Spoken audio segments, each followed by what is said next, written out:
ಚಾಮುಂಡಿ ಬೆಟ್ಟದಲ್ಲಿ ದಸರಾ ವಿದ್ಯುಕ್ತ ಉದ್ಘಾಟನೆಯಾದ ನಂತರದ ಕಾರ್ಯಕ್ರಮದಲ್ಲಿ ಈಗ ಮೈಸೂರು ಜಿಲ್ಲಾ ಉಸ್ತುವಾರಿ ಸಚಿವ ಎಚ್ ಸಿ ಮಹದೇವಪ್ಪನವರು ಮಾತನಾಡ್ತಾ ಇದ್ದಾರೆ. ನೋಡೋಣ.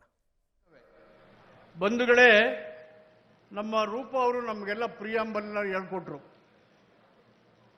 ಕರ್ನಾಟಕ ಸರ್ಕಾರ ಮುಖ್ಯಮಂತ್ರಿ ಸಿದ್ದರಾಮಯ್ಯನವರು ಕ್ಯಾಬಿನೆಟ್ನಲ್ಲಿ ತೀರ್ಮಾನ ಮಾಡಿ ನಾವು ಎಲ್ಲೇ ದಾರಿ ತಪ್ಪೋಗ್ತಾ ಇದ್ದೇವೆ, ಕಷ್ಟಪಟ್ಟು ತ್ಯಾಗ ಬಲಿದಾನದಿಂದ ಸ್ವಾತಂತ್ರ್ಯವನ್ನು ಸಂಪಾದನೆ ಮಾಡಿದ್ದೇವೆ, ನಮ್ಮ ತಪ್ಪುಗಳಿಂದನೇ ನಾವು ಸ್ವಾತಂತ್ರ್ಯವನ್ನು ಕಳ್ಕೊಂಡ್ರೆ ಭಾರತ ಇನ್ನೆಂದೂ ಸ್ವತಂತ್ರವಾಗಲಾರದು ಅಂತೇಳಿ ಬಾಬಾ ಸಾಹೇಬ್ ಅಂಬೇಡ್ಕರ್ ಅವರು ನಮಗೆ ಎಚ್ಚರಿಕೆಯನ್ನು ಕೊಟ್ಟಿದ್ದಾರೆ. ಈ ಹಿನ್ನೆಲೆಯಲ್ಲಿ ನಾವು ನಮ್ಮ ಯುವ ಜನರಿಗೆ ಕಡ್ಡಾಯವಾಗಿ ಪ್ರಿಯಾಂಬಲ್ ಆಫ್ ಕಾನ್ಸ್ಟಿಟ್ಯೂಷನ್ನ ಓದಬೇಕು ಅಂತ ಹೇಳಿ ಶಾಲಾ ಕಾಲೇಜು ವಿಶ್ವವಿದ್ಯಾಲಯಗಳಲ್ಲಿ, ಸರ್ಕಾರಿ ಸಭಾ ಸಮಾರಂಭಗಳಲ್ಲಿ, ವಿಧಾನಸಭೆ ವಿಧಾನ ಪರಿಷತ್ಗಳಲ್ಲಿ ಓದಬೇಕು ಅಂತ ಹೇಳಿ ತೀರ್ಮಾನ ಮಾಡಿ ಜಾಗೃತಿಯನ್ನು ಮೂಡಿಸಿದ ಮೇಲೆ ದೇಶಾದ್ಯಂತ ಎಲ್ಲ ರಾಜಕೀಯ ಪಕ್ಷಗಳು ಸಂವಿಧಾನದ ಬಗ್ಗೆ ವ್ಯಾಖ್ಯಾನವನ್ನು ಪ್ರಾರಂಭ ಮಾಡಿದ್ದಾರೆ. ಮೊನ್ನೆ ನೀವೆಲ್ಲ ಕೇಳಿರ್ಬೋದು, ಸುಪ್ರೀಂ ಕೋರ್ಟ್ ಹೇಳಿದ್ರು, ಹೋಗ್ರಿ ಪ್ರಿಯಾಂಬಲ್ ಓದ್ರಿ ಅಂತ ಹೇಳಿದ್ರು. ಪ್ರಿಯಾಂಬಲ್ ಓದಿ ಅಂತ ಹೇಳಿದ್ರು. ಪ್ರಿಯಾಂಬಲ್ ಏನಿದೆ? The rights and fundamental rights of the people, the duties and. Mysuru ವಿಶ್ವವಿಖ್ಯಾತ ದಸರಾ 2025ರ ಉದ್ಘಾಟನೆ ಕೆಲವೇ ಕ್ಷಣಗಳ ಹಿಂದೆ ನೆರವೇರಿತು. ಬುಕರ್ ಪ್ರಶಸ್ತಿ ವಿಜೇತರಾದಂತಹ ಬಾನು ಮುಷ್ತಾಕ್ ಅವರು, ಮುಖ್ಯಮಂತ್ರಿ ಸಿದ್ದರಾಮಯ್ಯ, ಸಚಿವ ಸಂಪುಟದ ಸಹೋದ್ಯೋಗಿಗಳು, ಆ ಭಾಗದ ಶಾಸಕರು ಎಲ್ಲರೂ ಕೂಡ ಮೊದಲಿಗೆ ನೇರವಾಗಿ ಚಾಮುಂಡಿ ಬೆಟ್ಟಕ್ಕೆ ಆಗಮಿಸಿ ತಾಯಿ ಚಾಮುಂಡೇಶ್ವರಿಯ ದರ್ಶನವನ್ನು ಪಡೆದು ದೇವಸ್ಥಾನದ ಆಡಳಿತ ಮಂಡಳಿಯ ವತಿಯಿಂದ ಗೌರವವನ್ನು ಪಡ್ಕೊಂಡ್ರು. ಅದಾದ ನಂತರ ವೇದಿಕಾ ಕಾರ್ಯಕ್ರಮದಲ್ಲಿ ಮೊದಲಿಗೆ ಚಾಮುಂಡೇಶ್ವರಿ ಉತ್ಸವ ಮೂರ್ತಿಗೆ ಪುಷ್ಪಾರ್ಚನೆಯನ್ನು ಸಲ್ಲಿಸಲಾಯಿತು. ಈ ಸಂದರ್ಭದಲ್ಲಿ ಬಾನು ಮುಷ್ತಾಕ್ ಅವರು ಸ್ವಲ್ಪ ಭಾವುಕರಾದರು. ಯಾಕೆ ಅಂತ ನಿಮಗೆಲ್ಲ ಗೊತ್ತೇ ಇರತಕ್ಕಂಥದ್ದು. ಬಾನು ಮುಷ್ತಾಕ್ ಅವರು ಈ ಸರ್ತಿ ದಸರಾ ಉದ್ಘಾಟನೆ ಮಾಡಬಾರ್ದು ಅಂತಕ್ಕಂಥ ತೀವ್ರ ವಿರೋಧ ಬಂದಿತ್ತು. ಆದರೆ ಕೊನೆಗೂ ಅವರು ಸರ್ಕಾರ ಅವರಿಂದಲೇ ಉದ್ಘಾಟನೆ ಮಾಡಿಸ್ಬೇಕು ಅಂತ ಹೇಳಿ ಅವ್ರನ್ನ ಕರೆಸಿ ಅವರಿಂದ ಉದ್ಘಾಟನೆ ಮಾಡಿಸಿದಾಗ ಸಹಜವಾಗಿ ಅವರು ಭಾವುಕರಾಗ್ತಾರೆ. ಅದಾದ ನಂತರ ಪುಷ್ಪಾರ್ಚನೆಯನ್ನು ಮಾಡ್ತಾರೆ. ಅವರೊಂದು ಸುದೀರ್ಘವಾದ ಭಾಷಣವನ್ನು ಮಾಡ್ತಾರೆ. ಭಾಷಣದ ಉದ್ದಕ್ಕೂ ಕೂಡ ಕೆಲವರು ಎತ್ತಿದ್ದ ಪ್ರಶ್ನೆಗಳಿಗೆ ಉತ್ತರವನ್ನು ಕೊಡುವಂತಹ ಪ್ರಯತ್ನವನ್ನು ಕೂಡ ಬಾನು ಮುಷ್ತಾಕ್ ಅವರು ಮಾಡಿದ್ರು. ವಿಶ್ವಪ್ರಸಿದ್ಧ ದಸರಾ ಮಹೋತ್ಸವ ವಿದ್ಯುಕ್ತ ಆರಂಭ ಕಂಡಿದೆ. ನಾನು ಇದುವರೆಗೂ ಸುಮಾರು ಕಾರ್ಯಕ್ರಮಗಳನ್ನ ನಡೆಸಿದ್ದೀನಿ, ಆಹ್ವಾನಿತಳಾಗಿದ್ದೀನಿ. ನಾನು 100 ಸಾರಿ ದೀಪಗಳನ್ನು ಬೆಳಗಿದ್ದೀನಿ.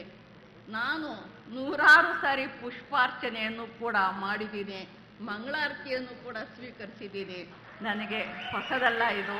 ಎಷ್ಟೇ ರೀತಿಯ ಸವಾಲುಗಳು ಬಂದರೂ ಕೂಡ ದಿಟ್ಟವಾಗಿ ನಿಂತು ನನ್ನನ್ನು ಆಹ್ವಾನಿಸಿ ಈ ಕಾರ್ಯಕ್ರಮದಲ್ಲಿ ನಾನು ಭಾಗವಹಿಸುವುದಕ್ಕೆ ಕರ್ನಾಟಕ ಸರ್ಕಾರದ ಪರವಾಗಿ ನನಗೆ ಆಹ್ವಾನವನ್ನು ನೀಡಿ ನೈತಿಕವಾದಂತಹ ಒಂದು ಬೆಂಬಲವನ್ನು ಕೂಡ ನೀಡಿದಂತಹ ಸನ್ಮಾನ್ಯ ಮುಖ್ಯಮಂತ್ರಿಗಳಾದ ಶ್ರೀ ಸಿದ್ದರಾಮಯ್ಯನವರಿಗೂ ನಾನು ನನ್ನ ಕೃತಜ್ಞತೆಗಳನ್ನು ಸಲ್ಲಿಸಿ, ನಾನು ಇದುವರೆಗೂ ಸುಮಾರು ಕಾರ್ಯಕ್ರಮಗಳನ್ನ ನಡೆಸಿದ್ದೀನಿ, ಆಹ್ವಾನಿತಳಾಗಿದ್ದೀನಿ. ವಿಶ್ವಪ್ರಸಿದ್ಧ ದಸರಾ ಮಹೋತ್ಸವ ಉದ್ಘಾಟನೆ ಸಾಹಿತಿ ಬಾನು ಮುಷ್ತಾಕ್ ಚಾಮುಂಡೇಶ್ವರಿಗೆ ಪುಷ್ಪಾರ್ಚನೆಯನ್ನು ಸಲ್ಲಿಸಿದರು. ಸಿಎಂ ಸಿದ್ದರಾಮಯ್ಯ, ಉಸ್ತುವಾರಿ ಸಚಿವ ಮಹದೇವಪ್ಪ ಜೊತೆಗೂಡಿ ಬಾನು ಮುಷ್ತಾಕ್ ನಾಡದೇವಿಗೆ ಮಂಗಳಾರತಿ ನೆರವೇರಿಸಿ ಪುಷ್ಪಾರ್ಚನೆ ಮಾಡಿ ದಸರಾಗೆ ವಿದ್ಯುಕ್ತ ಚಾಲನೆಯನ್ನು ನೀಡಿದ್ದಾರೆ. ದಸರಾ ಉದ್ಘಾಟನೆ ಮಾಡಿದ ಬಳಿಕ ಬಾನು ಮುಷ್ತಾಕ್ ಕಾರ್ಯಕ್ರಮವನ್ನು ಉದ್ದೇಶಿಸಿ ಮಾತನಾಡಿದರು. ಎಷ್ಟೇ ತೊಂದರೆಗಳು ಬಂದರೂ ಕೂಡ ಆ ತೊಂದರೆಗಳ ನಡುವೆ ತಾಯಿ ಚಾಮುಂಡೇಶ್ವರಿ ನನ್ನನ್ನು ಕರೆಸ್ಕೊಂಡಿದ್ದಾಳೆ, ದೇವಿಯ ದರ್ಶನ ಪಡೆದದ್ದು ಖುಷಿ ತಂದಿದೆ ಅಂತ ಹೇಳಿದರು. ನನಗೆ ಬೂಕರ್ ಪ್ರಶಸ್ತಿ ಬಂದಾಗ ನನ್ನ ಗೆಳತಿ ಚಾಮುಂಡಿ ಬೆಟ್ಟಕ್ಕೆ ಕರೆದೊಯ್ಯೋದಾಗಿ ಹರಕೆ ಹೊತ್ತಿದ್ದೆ ಅಂತ ಹೇಳಿದರು. ಆದ್ರೀಗ ದಸರಾ ಉದ್ಘಾಟನೆಗೆ ನನ್ನನ್ನು ಆಹ್ವಾನಿಸಿದ್ದು ನನಗೆ ಸಿಕ್ಕಿದಂತಹ ಅತ್ಯುನ್ನತ ಗೌರವ ಅನ್ನೋ ರೀತಿಯಲ್ಲಿ ಅಭಿಪ್ರಾಯಪಟ್ಟರು.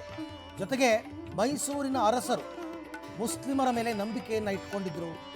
ಅವರ ಅಂಗರಕ್ಷಕರನ್ನಾಗಿ ಮುಸ್ಲಿಮರನ್ನು ನೇಮಕ ಮಾಡಿಕೊಂಡಿದ್ದೇ ಇದಕ್ಕೆ ನಿದರ್ಶನ. ನಮ್ಮ ಮಾವ ಕೂಡ ಅಂಗರಕ್ಷಕರಾಗಿದ್ದರು ಅನ್ನುವಂತಹದನ್ನು ನೆನಪಿಸ್ಕೊಂಡ್ರು. ಕರ್ನಾಟಕ ಸರ್ವ ಜನಾಂಗದ ಶಾಂತಿಯ ತೋಟ. ಈ ಮೈಸೂರು ಹಬ್ಬ ಮೈಸೂರು ನಮ್ಮ ರಾಜ್ಯ ನಮ್ಮ ದೇಶಕ್ಕೆ ಸೀಮಿತವಾಗದೆ ಇಡೀ ವಿಶ್ವಕ್ಕೆ ವ್ಯಾಪಿಸಿ ಉತ್ತಮ ಸಂದೇಶ ರವಾನಿಸಲಿ ಅಂತ ಕೂಡ ಬಾನು ಮುಷ್ತಾಕ್ ಅವರು ಅಭಿಪ್ರಾಯಪಟ್ಟರು. ಕೆಲವೊಂದು ಉದಾಹರಣೆಗಳನ್ನು ಸಾಹಿತ್ಯಿಕವಾಗಿ ಮಾತನಾಡಿದ್ರು. ಆಕಾಶ ಭೂಮಿ ಯಾರನ್ನೂ ಬೇರ್ಪಡಿಸೋದಿಲ್ಲ, ಆದರೆ ಮನುಷ್ಯ ಮಾತ್ರ ಗಡಿಗಳನ್ನು ಹಾಕ್ತಾನೆ, ಇದು ಹೋಗಬೇಕು. ನಾಲ್ವಡಿ ಕೃಷ್ಣರಾಜ ಒಡೆಯರ್ ಇವತ್ತಿಗೂ ಕೂಡ ಪ್ರಸ್ತುತ. ಅವರು ರಾಜಕೀಯ, ಆರ್ಥಿಕ, ಸಾಮಾಜಿಕ ನ್ಯಾಯದ ಪರವಾಗಿದ್ದರು ಅಂತ ಅವರು ನೀಡಿದ ಸಂದೇಶ ಎಂದೆಂದಿಗೂ ಪ್ರಸ್ತುತ ಅಂತಕ್ಕಂಥ ಅಭಿಪ್ರಾಯವನ್ನು ಪಟ್ಟರು. ನಾನು ನೂರಾರು ಕಾರ್ಯಕ್ರಮಗಳಿಗೆ ಆಹ್ವಾನಿತಳಾಗಿದ್ದೇನೆ, ನೂರಾರು ಕಾರ್ಯಕ್ರಮಗಳನ್ನು ನಡೆಸಿಕೊಟ್ಟಿದ್ದೇನೆ, ದೀಪ ಬೆಳಗಿಸಿದ್ದೇನೆ, ಪುಷ್ಪಾರ್ಚನೆಯನ್ನು ಮಾಡಿದ್ದೇನೆ. ನನಗೆ ಇದ್ಯಾವುದು ಹೊಸತಲ್ಲ. ನನ್ನ ನಂಬಿಕೆಗಳು ಹೊಸ್ತಿಲು ದಾಟಿಲ್ಲ.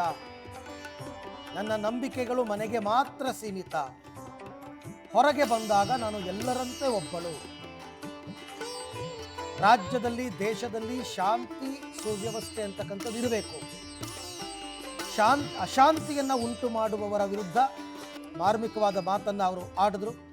ಅವರ ಆತ್ಮಕಥನದಲ್ಲಿ ಅವರು ಮತ್ತು ಅವರ ಹಿಂದೂ ಧರ್ಮದ ನಂಬಿಕೆಗಳ ಬಗ್ಗೆ ನಾನು ಬರೆದಿದ್ದೀನಿ, ಓದಿ ಅಂತಕ್ಕಂಥ ಮಾತನ್ನು ಕೂಡ ಆಡಿದ್ರು. ಇಷ್ಟೆಲ್ಲ ವಿರೋಧಗಳಿದ್ದರೂ ಕೂಡ ನನ್ನನ್ನು ಕರೆಸಿ ದಸರಾ ಉದ್ಘಾಟನೆ ಮಾಡಿಸಿದ ಮುಖ್ಯಮಂತ್ರಿ ಸಿದ್ದರಾಮಯ್ಯನವರಿಗೆ ಕೃತಜ್ಞತೆಯನ್ನು ತಿಳಿಸಿದರು.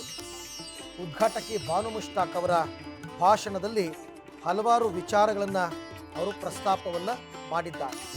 ಇತಿಹಾಸದ ವಿಚಾರಗಳನ್ನು ತೆಗೆದು ಹೇಳಿದರು, ಪುರಾಣದ ವಿಚಾರಗಳ ಬಗ್ಗೆ ಮಾತನಾಡಿದರು. ಮತ್ತು ನಮ್ಮ ದೇಶ ಜಾತ್ಯತೀತ ನಿಲುವುಗಳನ್ನು ಹೊಂದಿರುವ ದೇಶ. ಆ ಜಾತ್ಯತೀತ ನಿಲುವುಗಳು ಹಾಗೇ ಇರಬೇಕು. ಹಿಂದೆಲ್ಲ ಸೌಹಾರ್ದತೆಯೊಂದಿಗೆ ಎಲ್ಲ ಧರ್ಮದವರು ಬದುಕ್ತಾ ಇದ್ರು. ಆ ಸೌಹಾರ್ದತೆಯನ್ನು ಕದಡುವ ಕೆಲಸ ಕೆಲವರಿಂದ ಆಗ್ತಾ ಇದೆ ಅಂತಲೂ ಕೂಡ ಅವರು ತಿರುಗೇಟನ್ನು ಕೊಟ್ಟರು ಇವತ್ತಿನ ಈ ಕಾರ್ಯಕ್ರಮದಲ್ಲಿ.